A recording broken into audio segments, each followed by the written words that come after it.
Today, we're going to be checking out Final Fantasy VII Remake for the PS5 and what it's like to play again in 2024. This is the first part of a planned 3-part series. Now, fair warning, I'll be bringing up the original game from 1997, talking about the similarities and the differences. Now, if you're unfamiliar, Final Fantasy VII Remake is about former soldier Cloud Strife turned mercenary who gets hired by eco-terrorist group Avalanche. Their mission is to take down mega corporation Shinra, who have been draining the planet's energy.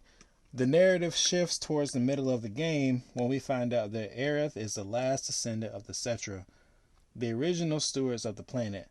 Now, Shinra believes that Aerith can lead them to the Promised Land, and they have plans to harvest the land rich in Mako to build the new Midgar. Our favorite block humanoid characters make a return, but this time in 4K.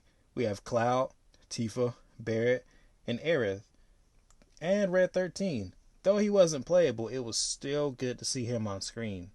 They even gave more character to Jesse, Wedge, and Biggs. How can I mention characters without mentioning arguably the most iconic villain of all time, the one-winged angel, Sephiroth? Now, you know you've made it when you have your own theme song. They kept the materia system similar to the original. It allows players to tailor it to their specific playstyle. Now, while we're on materia, summoning is handled differently. It's not like in the OG, where you can insert multiple summons and call them when you please. There's only one designated slot, and summoning them requires certain conditions to be used. It's different because they fight alongside you in battle, and when their time runs out, they unleash their special ability, which seasoned players are familiar with. Each character has multiple weapons that can be discovered as you progress through the game, and with those weapons you gain proficiency on the weapon's ability. I prefer to run the game with the Buster Sword.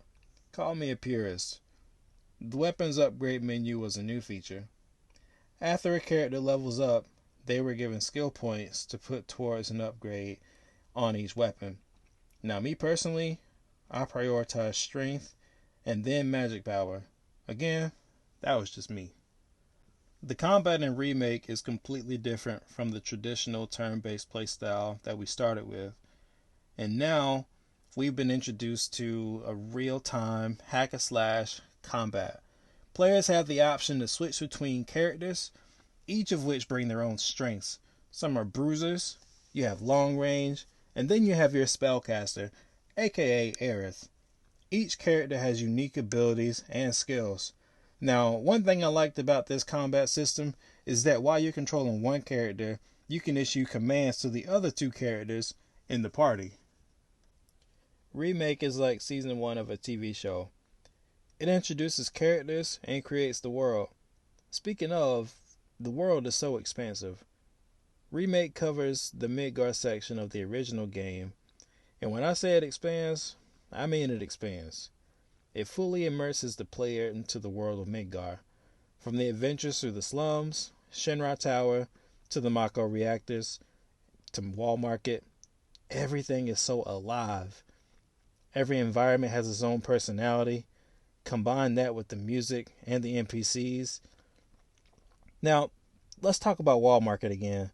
The lively music, the hustle and bustle environment creates a lively and dangerous feel, whereas the train graveyard, the music is softer, somber, and eerie. The moment you walk into that environment, you immediately get that feeling. I've always enjoyed this part of Final Fantasy games, the immersive music. I enjoyed the boss fights in this game, specifically the Hell House and Eligor. Now, they were originally regular encounters in the originals, and I like the fact that they turned them into multi-phase bosses.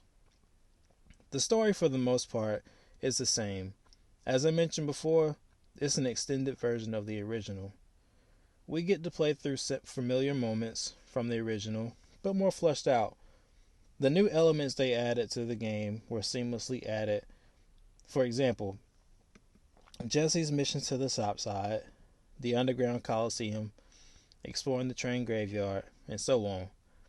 However, There were moments spread throughout where it looked as if Cloud was having memories. Now, if you're familiar with the original, you know what some of these were about. I thought that was an interesting take.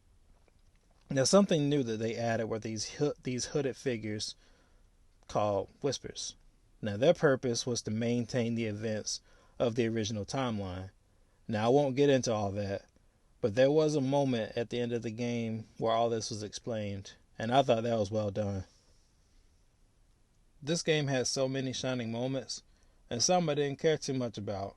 Since I'm being real, like some of the side quests, I didn't really care for. Probably like one or two. And that's probably because I'm not a side quest dude. But overall, this game was absolutely beautiful. From the familiar environments, the iconic character designs, the flawless voice acting, and the immersive music. It brought that nostalgic feel with a fresh twist, and I loved every minute of it. So much so that I played it at least 5 to 6 times. Also, side note, it does have a DLC. It tells the story of Yuffie, and it takes place between the bombing of the second reactor and the plate separation. It's definitely worth playing. Playing this in 2024, this game still holds up. Now, with Rebirth dropping at the end of February, it was good to get used to the combat again. I'm so excited to see the improvements that they're going to make and the direction that they're going to go in with the story. And that's Final Fantasy VII Remake. What are some of your thoughts? What are some of your favorite moments from it? What are some of the things you didn't like? Comment down below. I would love to chat about it. Do you have a game or even a TV show you want to discuss? Leave it in the comments and I'll make it happen. Come back for the next one. Until next time, many blessings.